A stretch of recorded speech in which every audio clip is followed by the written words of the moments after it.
Mari kita mulai. Halo semuanya, Halo, kembali dengan kita di Nulis Jurnal, gua Daniel. Mita. Dan kali ini kita mau bahas sesuatu yang cukup menarik sebenarnya dari pengalaman-pengalaman. Kita mau sharing-sharing pengalaman kita kemarin soal kesalahan-kesalahan yang pernah atau kecerobohan yang mungkin pernah kita lakukan pada waktu menulis jurnal atau mungkin submit jurnal. Ya. Jadi untuk Kalau jadi ini aja. kalau bahasa kerennya protocol errors Ya, during the submission. ya oke. Atau mungkin ya nggak cuma submission atau pas drafting dan segala macam. Jadi supaya teman-teman bisa menghindari kesalahan yang pernah kita perbuat. Ya. Jadi ya yang jelas yang salah tuh manusiawi lah ya. Ya. Terutama untuk pemula itu salah adalah sesuatu yang manusiawi. Dan harus. Ya supaya kita bisa belajar dari situ. Oh iya, penting. Oke, paling dari gua dulu kali ya. Dari gua dulu kesalahan yang terbaru yang pernah gua ini adalah gua pernah buat gambar. Jadi di teks gua tuh ada gambar, lalu ada gambar lah ya, ada gambar lalu gua tidak menyebutkan gambar ini di main draftnya.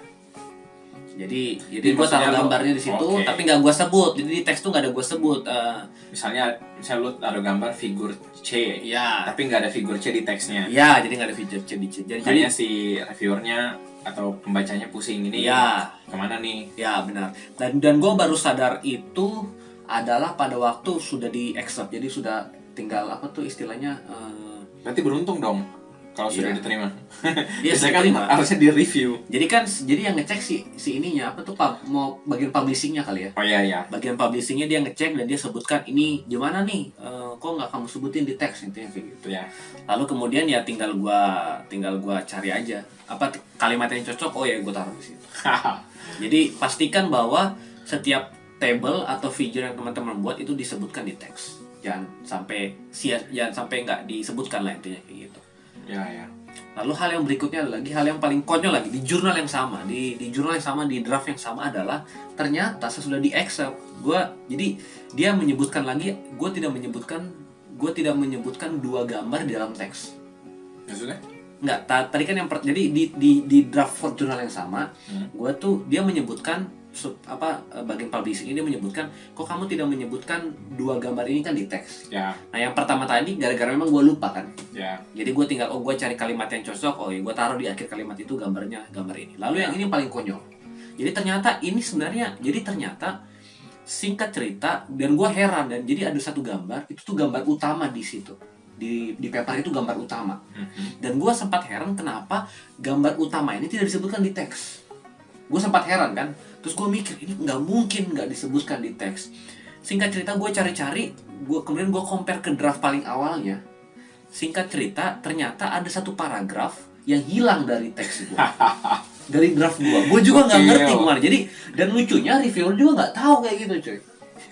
Mungkin karena ya wajar aja sih kan storyline-nya mungkin nggak ini. Berarti mungkin bisa jadi pas during round 2 kali ya, setelah round 1. Karena round 1 mungkin ada kan, dia baca semua. Nah pas round 1 kan lu submit kan, highlight tuh, ini loh yang ini. Tapi pada saat itu mungkin kehapus satu paragraf. Dari awal. Serius? Tapi kalimatnya memang cuma 3 kalimat kalau nggak salah, jadi nggak banyak, paragraf pendek. Dan jadi ya intinya di draft paling awal tuh ada tuh barang satu paragraf. Ternyata pas gua submit, gua ganti kopinya ke template-nya si jurnal ini kan. Ya. Ternyata hilang dia. Jadi gue nggak ngerti ada kesalahan lah waktu itu. Tapi ya gue juga itu kesalahan bodoh lah. Tapi untung aja nggak ada reviewer yang sadar juga hilang tuh paragraf. Beruntung Anda. Ya intinya kayak gitulah.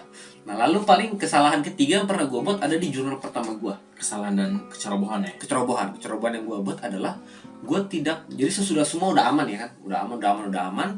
Singkat cerita. Pas udah publishing kan kita disuruh ngecek lagi kan format terakhirnya. Ya, benar. Sebelum di publish gitu kan. Nah, gue cek ternyata gue nggak ngecek format table-nya. Jadi yang jadinya adalah format table gue hancur gitu, nggak rapi lah intinya. Jadi editing akhirnya tuh nggak rapi lah, dan gue sangat menyesal sih. Jadi ya kotor lah katanya, tidak indah lah gitu, kotor. Jadi ya intinya ya teman-teman kalau sebelum papernya sudah di accept lalu sebelum dipublish, nah cek lagi tuh semuanya dari awal sampai akhir, dicek tuh. Oh iya. Dicek. Jadi sepakat. Karena itu pernah terjadi di gua, jadi yang tapi nggak separah itu sih, cuman bagian proofreading sih. Ya proofreading maksudnya. Bagian proofreadingnya. Pas bagian terakhir banget kan, terakhir banget nih, udah mau online nih. Misalnya begitu kita accept, besoknya langsung online, publish online. Nah waktu itu gua take it for granted doang. Jadi ya udahlah, udah diterima kan kayak semua. Gua ceknya cuma gambar-gambarnya, gua nggak baca lagi per teks. Tapi setelah online, terus gue baca lagi, gue nge-review lagi kan, segala macam gitu. Kok ada spasinya nempel, terus ininya typo di sini. Dan itu nggak cuma satu, kayak ada 3 atau 4, terus kayak, aduh kok bisa gitu. Tapi jurnalnya nggak ngecek apa mereka? Enggak, dan di sistemnya tuh jadi agak aneh sih, karena memang di sistemnya tuh dia nggak langsung automatically identify gitu loh, yang kalau ada spasi yang ini langsung merah kan kayak di Word atau apa. Itu enggak, jadi kayak bener-bener langsung ini doang, jadi manual ngeceknya. Makanya gue nggak ngecek, gue kirain ini fine aja nih. Ternyata ya kayak gitu, ada yang gabung tanda hubungnya apanya lah gitu-gitu ya, minor tapi tetap aja kan untuk kalau udah publish itu kayak gitu. Tapi yang jelas gini cuy, artinya soalnya gini, gue itu jurnal mana Elsevier. Kayak Elsevier nggak ada tim yang khusus ngecek untuk proofreading deh sepertinya. Kalau di MDP itu ada. Jadi dia ngecek benar. Jadi misalkan ada tuh beberapa kasus, misalkan gue pakai apa tuh strip itu loh, strip itu, terus dash. Dia bilang ya dash. Kemudian dia bilang ganti ke strip yang lebih panjang. Ada di kita kadang gitu, ada yang kadang kalau kita enter kalau kita spasi langsung jadi panjang. Bukan. Enggak. Jadi misalkan gue pengen ngomong water strip sanitation. Jadi satu term gitu, ada stripnya, ada garis penghubungnya di tengah-tengah. Nah itu kan gue pakai strip yang biasa di keyboard kan, yang pendek. Nah ternyata dia minta yang kayak yang panjang, pakai yang di simbol misalkan. Atau ada beberapa kali. Nah jadi maksud gue si MDP ini benar-benar dia cek itu tuh barang format itu tuh. Dia cek benar. Dia cukup detail. Dan setelah gue perhatikan pas di proofreadingnya ada beberapa kalimat yang diganti sama dia, diimprove mungkin bahasa Inggrisnya kali ya, supaya lebih jelas kayak gitu. Dan dia minta konfirmasi kan kayak gitu. Kalau di Elsevier kayaknya memang nggak ada sih yang khusus kayak gitu. Jadi sejauhnya format yang accepted itu sama reviewer udah itu dikirim balik ke kita kan. Dikirim balik ke kita untuk dicek lagi ininya. Sepertinya sih kayak gitu. Iya, sejauh ini gua ya. Jadi ya intinya hati-hati lah ya pas proofreading itu, jangan dianggap sepele lah ya, harus dicek lagi dari. Iya, benar. Apalagi kalau udah berubah ke format kan, mereka convert lagi kan ke format yang udah mau di online, mau jadi ini. Benar. Ya. Oke. Karena bisa jadi gambarnya harusnya nggak di sini nih, tapi di halaman sebelahnya. Kan kita harus konfirmasi tuh. Jadi poin gambarnya agak jauh nih kalau ditempatkan di sini. Jadi harus ke paragraf yang sebelumnya. Biar orang tuh relate. Ya, benar. Jadi harus dicek lah. Nah, paling kelalaian lagi ini juga lucu cuy. Jadi gue pernah submit draft yang sama ke satu jurnal dengan 2 email yang berbeda. Maksudnya? Jadi gue pernah register dulu ke jurnal itu dengan email Teudel dengan email Gmail gue. Oke. Nah jadi kemudian pas di Gmail gue masukin, tapi nggak sorry. Jadi ke Gmail gue pernah sudah masukin, tapi nggak gue lanjutin. Kayaknya cuma gue masukin draftnya ke sistemnya. Kemudian gue logout kan. Jadi kan itu kan kayak ada di draft di situnya lah. Sedang kemudian berapa hari kemudian gue masuk lagi ke situ dengan email Teudel gue. Dan selesai proses submissionnya selesai. Nah tapi lucunya ya kan sudah dikonfirmasi kalau mereka sudah terima draft gue di sistem. Nah kemudian berapa hari kemudian dapat email di Gmail gue dari jurnal yang sama. Dia bilang ini kamu belum dilanjutin nih draft yang sudah pernah mau kamu masukin, belum kamu finishing, intinya proses submissionnya. Emang bisa ketahuan gitu? Enggak, dia yang balas, dia yang kirim ke bisa gitu kayaknya. Ya pokoknya bisa lah. Masih di draft kan? Maksudnya belum nyampe ke mereka. Iya belum sampai. Iya dia ngingatin gua. Ini kamu masih ada satu ini yang submission yang belum final intinya gitu. Nah gua waktu itu nggak gua cek kan. Gua mikir gua heran kan. Bentar, kayaknya kemarin gua sudah masukin, sudah diterima sama sistem. Sudah dapat email, tapi ini kenapa belum lanjutin? Akhirnya gua masukin lagi pakai email itu. Pakai Gmail gitu. Jadi pakai masuk 2 jalur kan. Serius. Jadi gua nggak ingat. Nah kemudian gua dapat konfirmasi, kemudian kayaknya nggak berapa lama kemudian gua mikir, kayaknya sesudah itu gua mikir, bentar. Akhirnya gue sadar lah akhirnya gue submit dengan 2 jurnal yang beda. Jadi gue punya 2 profil di jurnal itu, Teudel sama Gmail. Nah udah, akhirnya gue sadar gue Harus withdraw dong salah satunya. iya, akhirnya gue kirim. Sedangkan di sistem kan nggak ada pilihan withdraw itu, di sistemnya dia Jurnal Elsevier di yang gue masukin itu nggak ada pilihan withdraw itu. Ya. Akhirnya gue kirimlah ke si editornya, gue bilang pakai ini, tolong ini ya, gue ceritain gue pakai akun email gue yang kedua, gue masukin topik yang sama supaya sama-sama persis. Jadi tolong di withdraw ini. Akhirnya dia withdraw yang Gmail. Jadi gue pakai itu udah. Oke. Itu karena gue nggak sadar lah, gue nggak ini. Jadi maksudnya karena kan gini, karena kadang-kadang gue tuh mendaftar jurnal dengan email TUDEV, kadang-kadang dengan Gmail juga. Karena gue mikir, Iya, karena biasanya emang ada additional email. iya, minta. tapi waktu itu karena gue mikir gini cuy, takutnya gini, sesudah gue lulus dari TUDEV, akun gue ini nggak bisa gue masukin lagi pakai email TUDEV. Nah itu Makanya yang gue masukin pakai Gmail. ini. Kayak gitu. Jadi ya agak tricky seperti itu. Akhirnya sesudah gue ini, sekarang ini gue mencoba masuk dengan jalur Orchid. Karena Orchid kan sama aja kan, lu bisa gantiin ke email lu juga, ke Gmail juga Orchid. Kan di MDP bisa, di Elsevier, beberapa Elsevier tuh bisa masuk pakai Orchid juga. Oh gitu. Iya. Jadi lu loginnya pakai Orchid lu. Oh gitu. Ya supaya lebih ini. Karena agak memang inilah membingungkan sih kadang-kadang sistem-sistem kayak gitu. Iya, yang kedua karena kenapa mesti super hati-hati, karena dan cenderung kalau nggak benar-benar fokus ya bisa ceroboh, karena itu kan banyak banget informasi yang harus step by step ya. Pas proses submission itu, kita mesti cek satu-satu, ini satu-satu. Itu aja satu hal sendiri tuh untuk ngecek step dalam proses submission. Belum kalau ada yang kayak di dalam manuskrip kita sendiri yang ini. Nah ngomongin soal sistem, gue juga pernah tuh. Jadi gue kan punya jurnal nih, punya manuskrip. Bukan jurnal, gue punya manuskrip. Gue mau submit ke jurnal A. Kebetulan publishernya MDPI, jadi gue udah submit ke jurnal A. Gue ditolak dengan beberapa alasan, desk rejection. Ya udah, akhirnya gue convert lah ke jurnal B, tapi masih di publishernya MDPI. Udah ganti semua template-nya segala macam. Besoknya gue masuk lagi dengan sistem yang sama kan. Kalau MDPI itu jadi cuman model itunya sama, dan kalau MDPI kan sistemnya sama semua ya. Mau jurnal A sampai Z juga semua sistemnya sama begitu. Yang beda kan cuman nama jurnal kecil gitu. Nah, karena mungkin gue nggak teliti atau nggak fokus segala macam, jadi gue ternyata masih berada di sistem jurnal A. Jadi gue masukin lagi tuh semua prosesnya, terus dapatlah sampai saya dapatlah notifikasi ke email TUDA. Terus baru kok gue jurnal A lagi, kan udah ditolak nih kemarin. Akhirnya gue baru nyadar, ternyata sistem yang gue pakai itu sistem jurnal A. Ya udah, akhirnya aduh bodoh banget itu. Akhirnya gue langsung agak panik kan. Terus gue email ke asisten editornya kalau sorry nih, ternyata salah sistem karena gini-gini nih. Ya udah, boleh nggak minta tolong di withdraw. Habis itu akhirnya dengan hari yang sama untungnya sih langsung dibalas, akan di withdraw. Gue langsung masukin lagi ke jurnal B, tapi masih sistem yang sama. Iya, hanya gue masukin lagi semua tuh. Makanya kalau gue dari ini, gue karena memang dia satu sistem ya ininya, makanya gue selalu submit. Gue buka dulu web jurnalnya kalau MDPI. Jadi gue submit dari si link jurnalnya itu. Jadi bukan masuk ke jalur MDPI secara umum, tapi langsung masuk jurnalnya dulu, baru ada pilihan submit di page jurnalnya itu. Itu biasanya nggak perlu ganti gitu. Ya, nggak perlu ganti. Karena beda, karena kalau di Elsevier tuh satu jurnal satu sistem. Jadi lu nggak bisa ganti tiba-tiba jurnal A, jurnal B dengan sistem yang sama, nggak bisa. Kalau MDPI itu itulah ya salah satu kecerobohan gue sih. Ya. Bagian itu.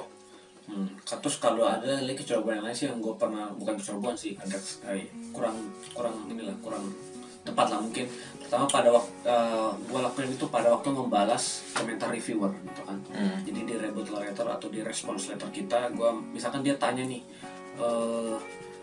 arti metode ini apa gitu kan, atau kenapa kamu pakai metode ini misalkan, atau atau ada istilah tertentu misalkan yang dia tanya. Kemudian gue balas di komentar gue itu, gue balas term ini sudah biasa dipakai di bidang ini gitu. Lalu kemudian kan biasanya kalau sudah gue buat rebuttal letter, gue kasih ke supervisor gue kan. Oh gitu. Ya jadi dia mereview lagi lah, dia ngomong lagi. Terus kemudian dia ngomong kayak gini, kamu jangan tulis kayak gini, nanti kamu kelihatannya arogan gitu. Dan ya kalau arogan kan reviewer bisa aja nggak suka gitu loh. Gitu. Jadi ya atau pernah satu kasus juga di mana gue agak kesel sama satu reviewer gara-gara dia tanya hal yang sama beberapa sudah round kedua kalau nggak salah. Jadi gue kayak ngomong di teks gue itu apa ya, ya apa definisinya tuh memang kayak gini gitu loh. Maksudnya definisinya itu jurnal ditolak di plus one. Ini definisinya memang kayak gini ya. Memang iya gitu, ngotot-ngototan gitu loh. Tapi akhirnya supervisor gue bilang jangan ngomong kayak gitu, ditolak lagi sama dia gitu. Jadi ya gue memfasilitasi lah ininya dia, inputnya dari si reviewer ini. Padahal gue rasa juga nggak benar-benar cocok sih sama definisi yang dia kasih gitu kan. Tapi ya itulah. Tapi benar sih, maksudnya kan lu pernah jadi reviewer jurnal juga kan. Lu dari sudut pandang reviewer kan, lu kalau dapat komen kayak gitu kan kayak, nih gue kan reviewer nih, maksudnya ya lu sekarang jadi author, lu harus ibaratnya ikutin ini gua, saran gua. Dan kadang kan kalau di address komen kita kan merasa kayak oh dia mendengarkan nih, kayak gitu. Jadi ada bagian-bagian itulah mungkin yang kayak oh dia baik nih, ngikutin nih. Tapi memang kesel sama reviewer tuh sesuatu yang wajar lah. Apalagi kalau nggak relevan. Apalagi kalau nggak relevan atau lu rasa lu udah jauh tapi dia ngomong nggak dijawab. Jadi ada paper gue satu gitu, masih ada review. Ya dia tanya gitu, oh, kamu tidak mengadres sama sekali komentar saya. Terus gue bingung kan, lah bentar ini kan sudah dijawab semua deh. Gue bilang kayak gitu, gue juga nggak ngerti lah gimana ini. Tapi yang jelas ya adalah kadang-kadang kesal sih sama kayak gitu. Lalu ada lagi soal ngebalas komentar reviewer, adalah satu kali ada pernah dia tanya sesuatu, kemudian ya, atau misalkan dia minta penjelasan kenapa kamu pilih ini atau lakuin ini gitu kan. Kemudian gue jawab kan di rebuttal letternya, gue jawab ya karena gini. Kemudian di round berikutnya dia tanya lagi, intinya dia ngomong kayak gini, kalau saya tanya sesuatu, saya mewakili seorang reader, pembaca. Jadi kamu, dia bilang gitu. Iya, dia pernah ngomong kayak gitu. Ada satu yang ngomong kayak gitu. Jadi kamu jangan jelasinnya cuma ke saya, tapi di teks. Jadi gue jelasin ke dia, tapi nggak gue update teksnya. Gitu kan. Dia ngomong kayak gitu. Jadi ini kamu harus taruh juga di teks supaya pembaca nggak ngerti intinya kayak gitu. Karena kan ya mungkin kita sebagai orang yang sudah mengetahui konteks itu luar dalam, ya buat kita kan udah notok lah, oke di kepala kan udah tahu lah maksudnya ini apa gitu. Tapi mungkin orang yang baru kan dia mikir ini maksudnya apa, jadi kayak gitu. Intinya kita mencoba memuaskan reviewer lah di situ lah.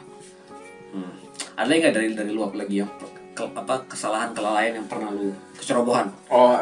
Ini sih paling kadang kan apalagi kalau gue paling ribet tuh kalau ini masalah harus ngubah format atau template. Karena kan misalnya gue ditolakin nih di jurnal A, terus gue pindah nih, terus pindah jurnalnya tuh publishernya beda gitu loh, segala macam. Nah itu kan benar harus ngubah reference. Kadang-kadang reference kan ada yang bentuknya nomor atau apa, IEEE, formatnya Harvard atau apa, itu kan mesti address lagi.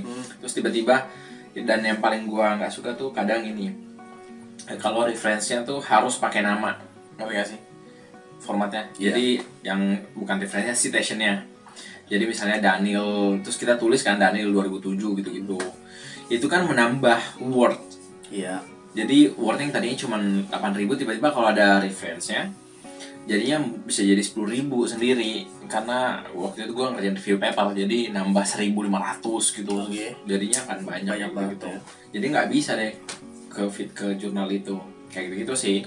Oh jadi lu lupa ganti formatnya gitu atau gimana? Iya, kadang ada beberapa reference yang kayak ada beberapa citation yang gua kan nggak pakai Mendeley ya. Gua waktu itu pakai form sistem yang di Word itu.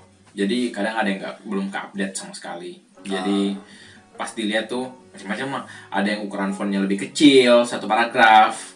Jadi misalnya pakai Times New Roman, yang lain tuh 12 atau 11, itu 10 sendiri, pasti scroll gitu-gitu.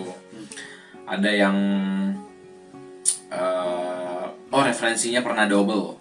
Jadi kayak gue pernah referensinya lebih dari apa yang gue pakai. Maksudnya gimana? Jadi kan kalau di sistem di Word itu, jadi kita masukin semua nih, itu kan kita tinggal generate tuh bibliografi atau reference, di generate.